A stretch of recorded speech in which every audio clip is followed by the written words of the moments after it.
अस्सलामु अलैकुम वरहमतुल्लाहि वबरकातुहू। अल्हम्दुलिल्लाह, हम जिस मुल्क हिंदुस्तान में रहते हैं ये एक गुलदस्ता है जिसमें अलग अलग किस्म के फूल है, बगीचा है। मुसलमान हैं, हिंदू है, क्रिश्चियन है, सिख है, जैनिज़्म है, हर कोई है। एक ऐसा बाग है जिसकी खुशबू तमाम आलम में है, अवामुन्नास में है, बर्रे सग़ीर में है, हिंदुस्तान की डाइवर्सिटी। इसी के चलते हुए आजकल एक नया हंगामा बरपा है, यूसीसी, यूनिफॉर्म सिविल कोड। वो यूनिफॉर्म सिविल कोड एक ऐसा एक कोरोना वायरस के जैसा हो गया है कि हर कोई इसमें परेशान नहीं हो रहा है, सिर्फ एक मुसलमान ही परेशान हो रहा है। क्यों भाई, क्यों मुसलमान इतना भाग रहे हैं, परेशान हो रहे हैं?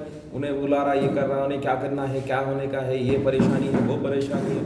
यूनिफॉर्म सिविल कोड से मुसलमानों को कोई परेशानी नहीं है भाई। पूरे हिंदुस्तान के मुल्क की आबादी करीब करीब 130-140 करोड़ है।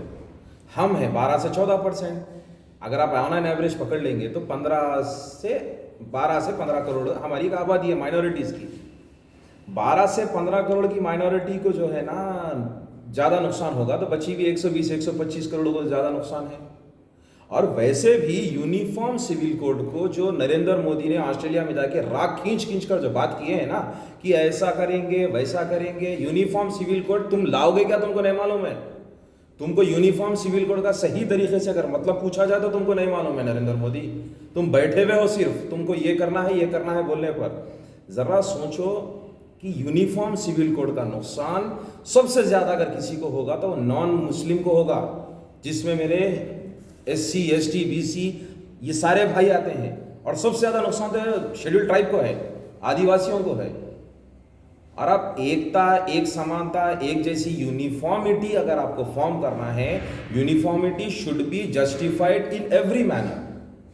क्या आप दलितों को मंदिर में आने की इजाज़त दोगे?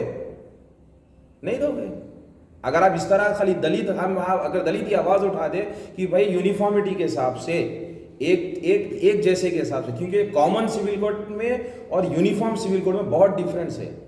एक जैसा और जो है ना एक सा, एक जैसा और एक सा में बहुत फर्क है। There is a difference between uniformity and common. तो when you are speaking about uniform civil code, आपसे मैं ओपनली ये पूछना चाह रहा हूं, देयर आर मल्टीपल इश्यूज। हर एक irrespective of caste, creed and religion, मुसलमानों में 4 शादी का रिवाज हटाते, वो तलाक का मामला हटाते, तुम कुछ नहीं हटा सकते। 12 से 14 करोड़ की आबादी में मैं आपको बोल रहा हूं 0.1% भी ऐसे मुसलमान नहीं है जिसने 4 शादी की है। वो सिर्फ एक ही शादी की बात की है। अब मैं आपसे और एक बात बोल रहा हूं, uniformity you should bring in yourself first. Narendra Modi अपने आप में पहले यूनिफॉर्मिटी लानी चाहिए। किस तरह की यूनिफॉर्मिटी लानी चाहिए? आप पहले अपने आप को डाइवर्सिटी में लेकर आइए। You stop visiting the countries. आप पहले मणिपुर में जाइए, आप जहां दंगे फसाद होते वहां पर जाइए, ठीक है? और वैसे मुसलमान को शुरू से, चाहे वो कोई भी पार्टी हो, मुस्लिम माइनॉरिटी को शुरू से सिर्फ एक वोट बैंक की हैसियत से इस्तेमाल किया गया है। 2014 में जब उन्होंने आए थे, आने के टाइम पर वो बोले थे कि जो है ना 3 इश्यूज पर लोग वोट बैंक रहे। एक था राम मंदिर, दूसरा था आर्टिकल 370, तीसरा था यूनिफॉर्म सिविल कोड।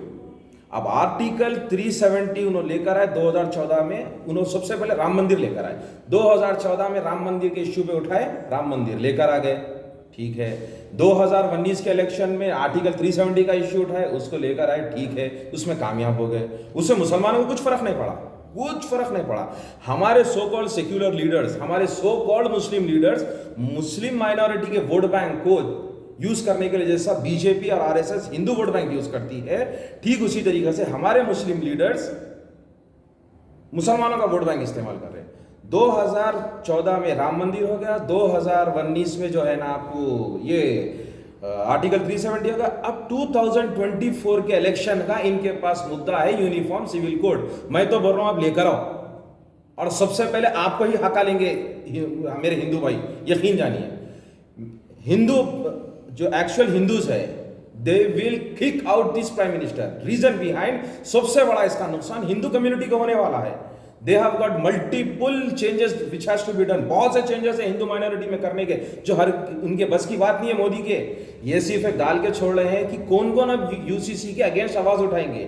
जो यूसीसी के अगेंस्ट आवाज उठाएंगे ना, उन लोग आवाम को बोलेंगे कि देखिए he is against the Hindu Muslim.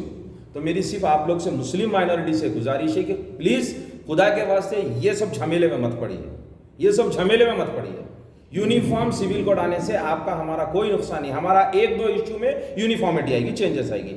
Hindu community में सबों इश्यूज में चेंजेस आना है जो पॉसिबल नहीं है।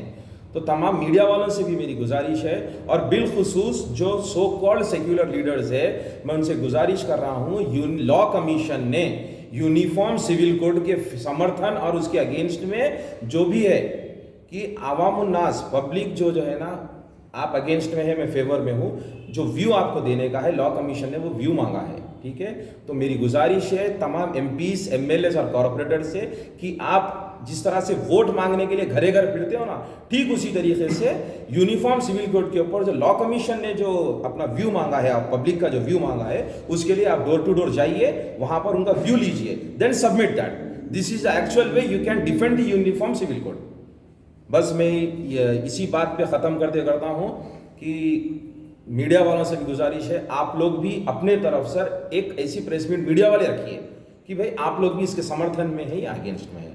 और मैं तेलुगु देशम पार्टी की हैसियत, तेलुगु देशम पार्टी के स्टेट माइनॉरिटी लीडर की हैसियत से मैं अपने तरफ से ये बात बोलना चाह रहा हूँ कि तेलुगु देशम पार्टी भी अनकरीब यहाँ पर से बहुत अच्छे पैमाने पे इलेक्शन की तैयारी कर रही है, जो है ना पूरी डेवलपमेंट आया है तेलंगाना में, उसके ऊपर फिर इंशाल्लाह एक प्रेस मीट होगी।